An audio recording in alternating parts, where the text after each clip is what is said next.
We come to the last of the poems in the book of Lamentations, chapter 5. Now, this poem is spoken by the collective community of Jerusalem in the first person plural, we or us. Previously in Lamentations, we have very briefly heard the voice of collective Jerusalem, the collective community. For example, in chapter 3, verses 40 through 47, and in chapter 4, verses 17 through 20. But in those places, collective Jerusalem spoke in the midst of poems that were spoken predominantly by other individual persons. But now in chapter 5, that collective voice of Jerusalem is the only voice that we hear throughout this whole poem. Now, the literary form of this fifth poem is that of a communal lament prayer that is addressed directly to Yahweh. And as a communal lament prayer, it is also a very specific kind of lament prayer, that of a penitential prayer, in which the people both acknowledge their sin as the root cause of the current devastation. For example, in verses 7 and 16, our fathers sinned and they are no more, and as for us, their iniquities we have borne. And verse 16b, woe to us, for we have sinned. So the people acknowledge their sin, and also in this penitential prayer, the people seek for restoration from God. Thus, verses 1 and 21, remember, Yahweh, what has come upon us. Look and see our reproach.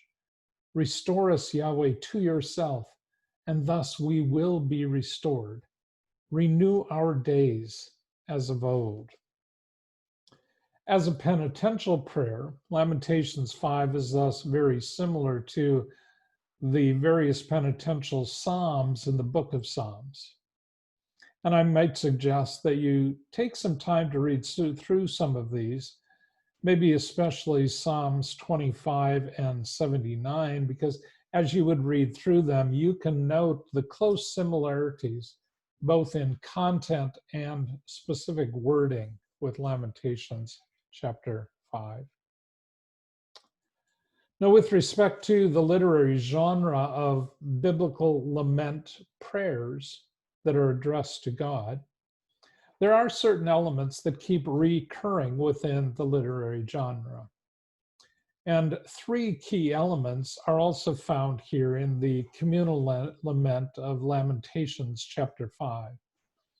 First element is that of petition, in which the requests are voiced to God of what the prayer desires God to do.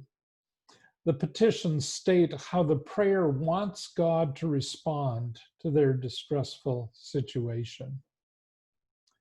Second element is that of the complaint, in which the prayer describes, oftentimes in very strong emotional language, the current tragic situation in which the prayers find themselves.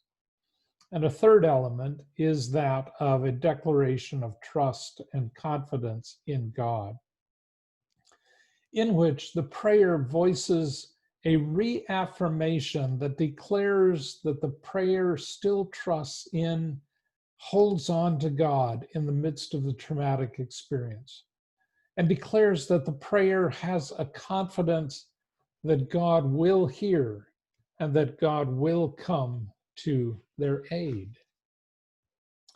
Now, the structure of Lamentations chapter 5 is referred to as a chiastic or an envelope structure, in which the first part is mirrored in a reverse manner in the second part, with the middle part being the pivot on which the prayer turns. And we can see that the central pivot point in Lamentations chapter 5 is the declaration of confidence in Yahweh, there in verse 19. And that means that the petitions and the complaints should be read in light of that declaration of trust in Yahweh. You, Yahweh, sit enthroned perpetually or continually. Your throne is from generation to generation. And in that declaration of confidence, the community recognizes that Yahweh is the sovereign ruler over their lives. And they recognize that what has happened to them is under his rulership. It is not under the rulership of the Babylonians. And even though in their world extreme tragedy is struck, nevertheless, they affirm that Yahweh still sits on his throne, governing and ruling. That is the pivot point around which the whole psalm revolves. And so then let's move outward from that declaration of confidence to the complaint sections that bracket that declaration of confidence. And in the first complaint section, in verses 2 through 18, we find that the themes are very similar to, and they reiterate those of the previous 4 poems of Lamentations. And the complaint is comprised first of a description of the overturn of the societal norms of functioning, and that the disaster affects all persons, segments, and strata of society. And the complaint is also comprised of, secondly, the people's acknowledgement of their sin as the cause of the judgment. Now, in the description of the situation of this complaint, 2 things are highlighted. First is the description of the consequences for society. In other words, it describes the drastic overturn and the reduction in social status. But the second thing which is highlighted is the economic impact that makes daily life hard to navigate, or the impact which makes surviving very difficult. Now, in what is described here in these verses, one gets the feeling that the siege and the destruction of the city is now over, and that the survivors are now having to live under the post-siege domination of the Babylonians. So even though the worst of the siege and destruction might be over, the trauma and the dire straits still continue unabated. So in the description, the community speaks about the consequences of the city's destruction and describe what things look like in this post-siege situation. In that first part of describing the drastic overturn and reduction in social status, in verses 2 to 3, verse 8, verses 11 to 16, and then 17 to 18. Our inheritance has been turned over to strangers, our houses to foreigners. We have become orphans. There is no father. Our mothers are like widows. Slaves rule over us. There is none to deliver us from their hand. The women in Zion are ravished, the young maidens in the cities of Judah. Princes were hung up by their hands. The faces of elders were not respected.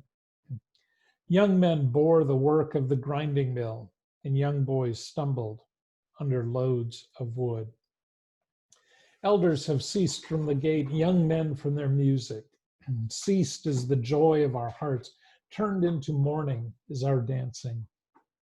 The crown of honor is fallen from our head. Because of this, faint is our heart. Because of these, darkened are our eyes.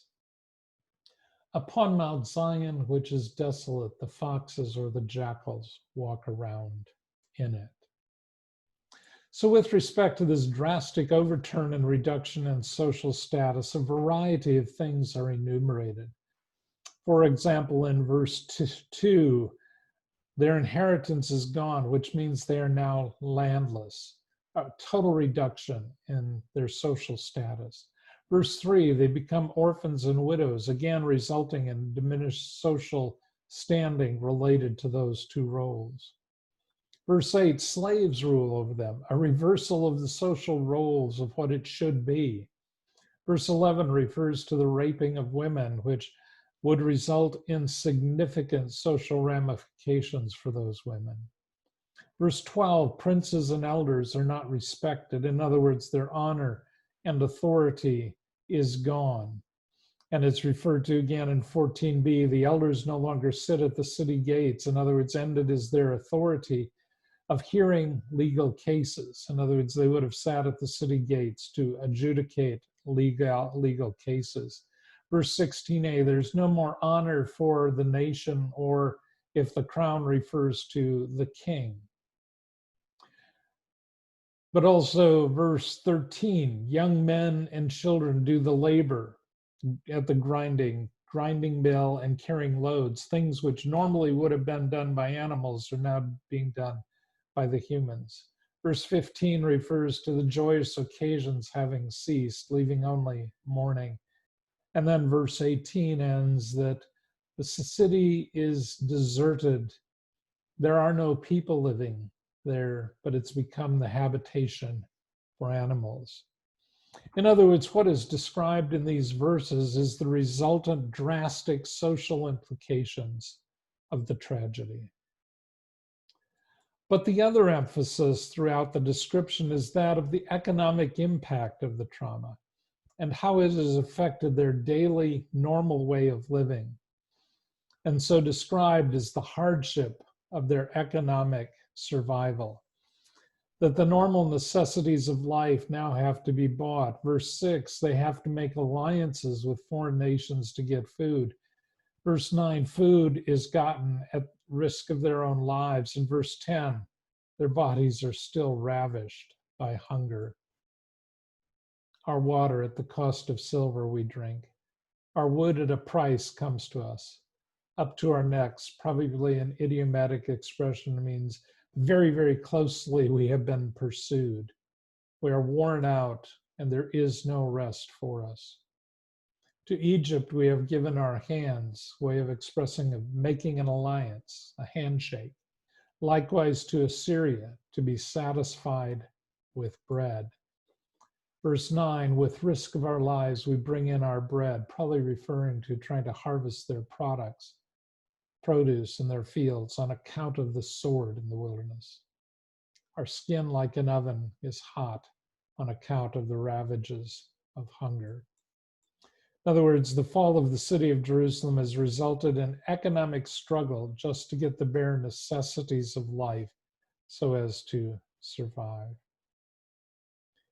Kind of translating that into a modern context, corporate traumatic events such as the coronavirus pandemic impact our lives on so many different levels. In other words, socially, we feel like things are turned upside down. We have to deal with greater levels of emotional and psychological strength. And as highlighted here in Lamentations 5, the economic impact is also one of those realities that results in increased stress. And even though many countries are coming out of the worst of the pandemic at this point, the economic impact of such is going to continue for a long time to come. It's going to take years for the airlines and travel and tourism industries to recover. And the stock market, which fell, has still not recovered to the pre-pandemic days, which has cut into people's investments and savings and retirement funds. Some people were laid off of work for an extended period of time, and due to the reduced income, they had to dip into their savings to pay for food or rent and other essentials. And even though now many have returned to work, in many countries, the unemployment rate is still far higher than it was before the pandemic. And some people have not been able to return to work because their positions were eliminated or the businesses for which they work were not able to survive financially and had to close permanently. Many individuals and organizations have had to deal with financial hardship, and it has even pushed some countries to the verge of an economic recession. The economic impact of some corporate traumatic events can be staggering and long term. So in this first complaints section, there is the description of the drastic overturn and reduction in social status, but also emphasized is the economic impact that makes survival difficult. But the other key element in the first complaint section is the people's recognition of both the sins of the previous generation as well as their own sins. Verse 7, our fathers sinned and they are no more, and as for us, their iniquities we have borne.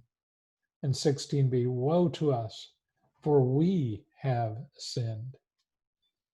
The sinfulness that has caused the destruction has been a long time in the making, and the current generation has simply continued in the way of the previous generations.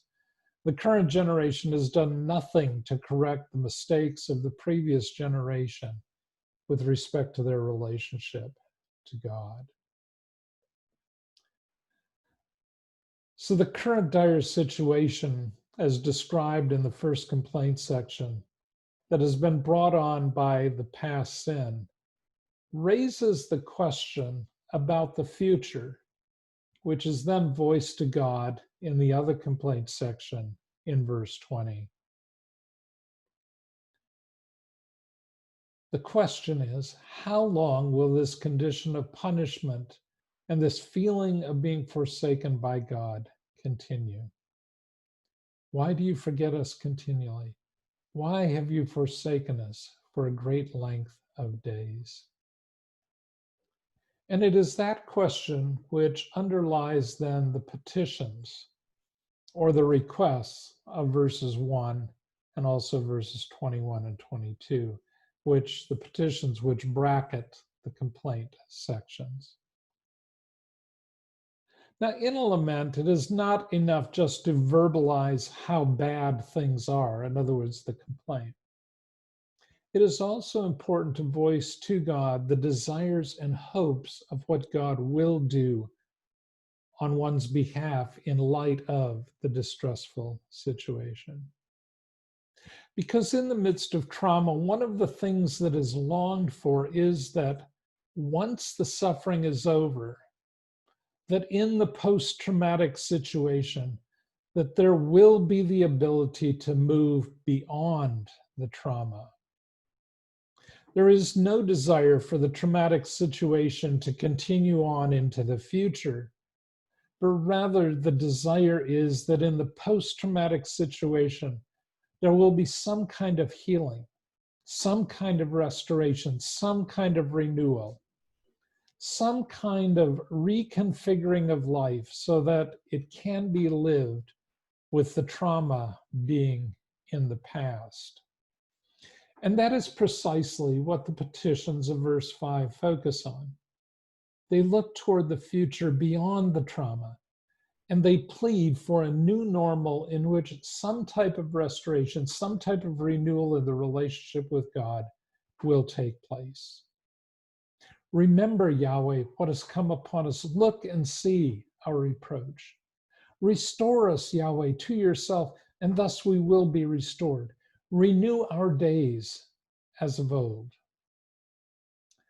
That initial petition there in verse 1 is a cry to God to take notice of their situation, with the implication that if God sees their situation and takes notice of it, he will then act in a manner of deliverance and restoration, as declared in verse 21.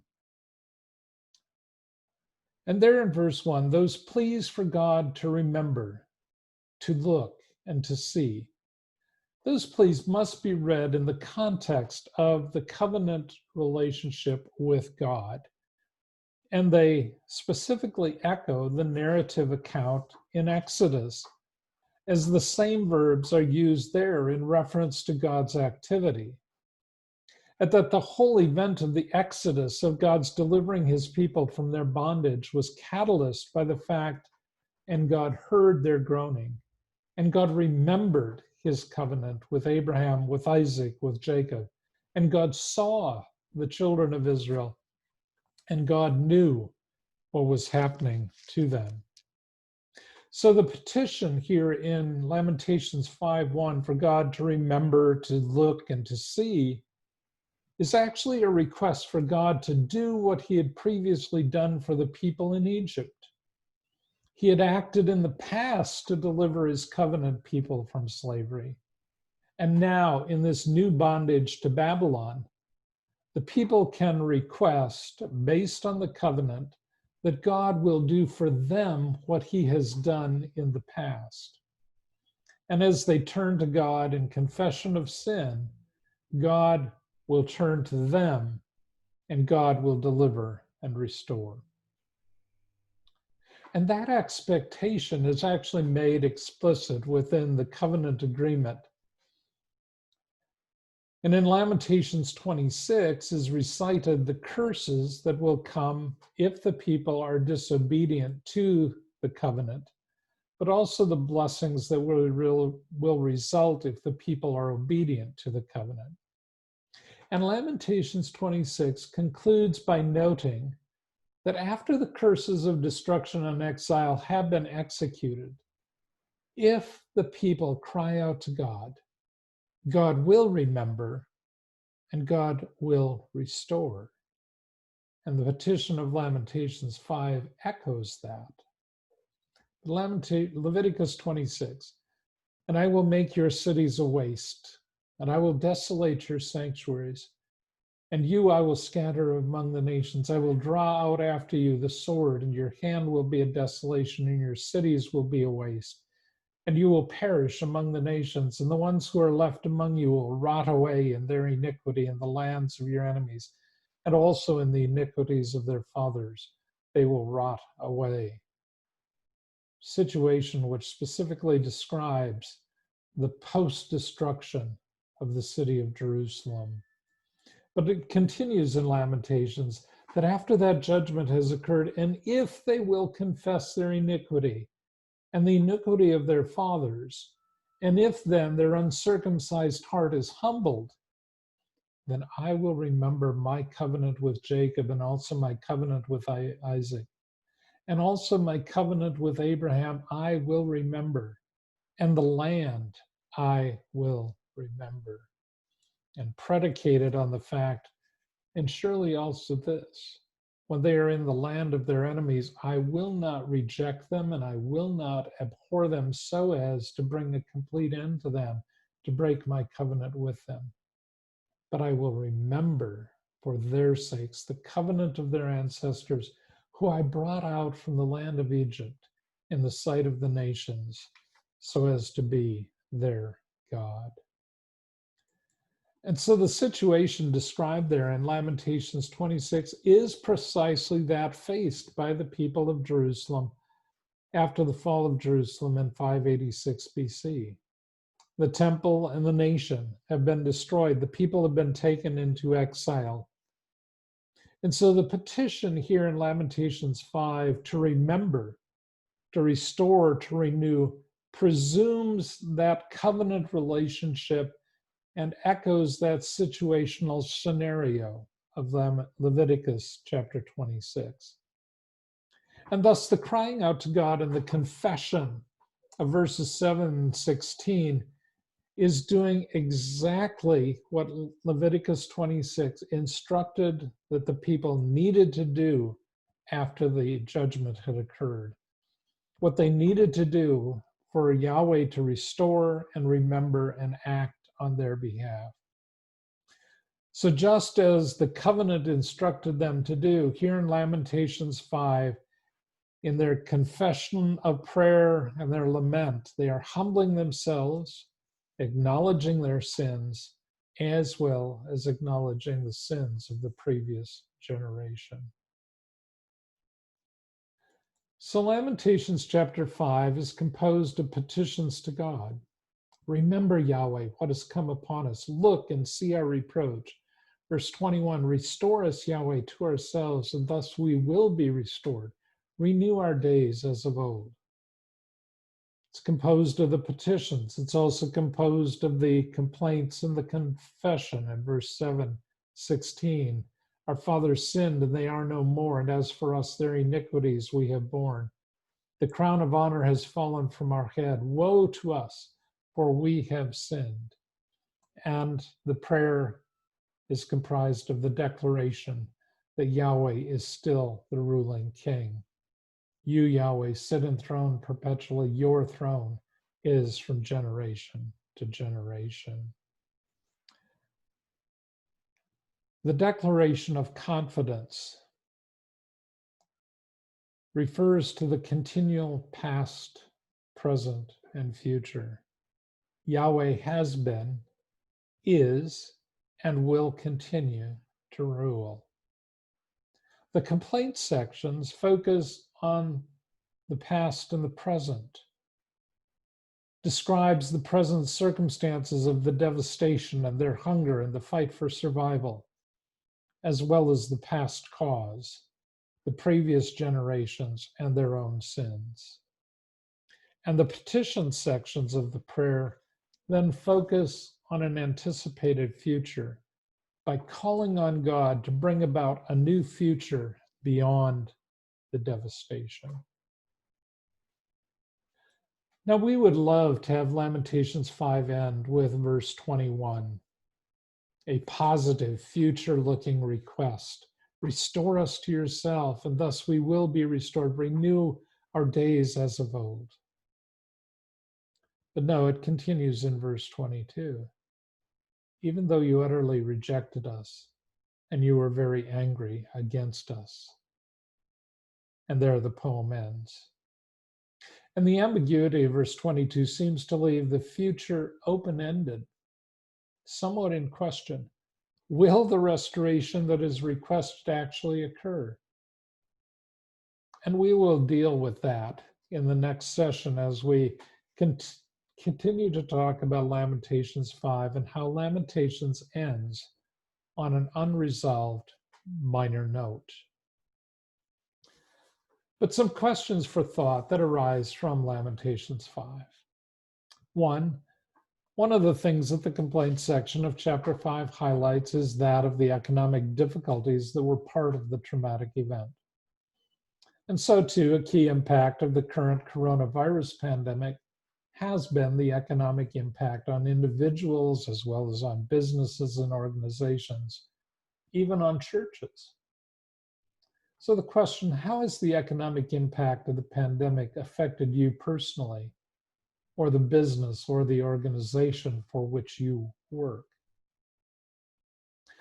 Second question, what should the church be doing for those who are impacted economically and or financially by the coronavirus pandemic, or who are impacted financially by other tragedies or disasters, for example, natural disasters, that severely affect people's ability to meet their daily needs? What should the church be doing? Third, how might we incorporate the petition pattern of requesting God to remember, to see, and to look, and to hear, and to forgive into our regular prayer life, both in our personal lives and in the corporate gatherings of the church? Or looking at it from a slightly different perspective, even though we may not need to be making those petitions for ourselves, how might we become more aware of praying those petitions for others in the body of Christ who are going through difficult, traumatic circumstances or disasters, or maybe even persecution?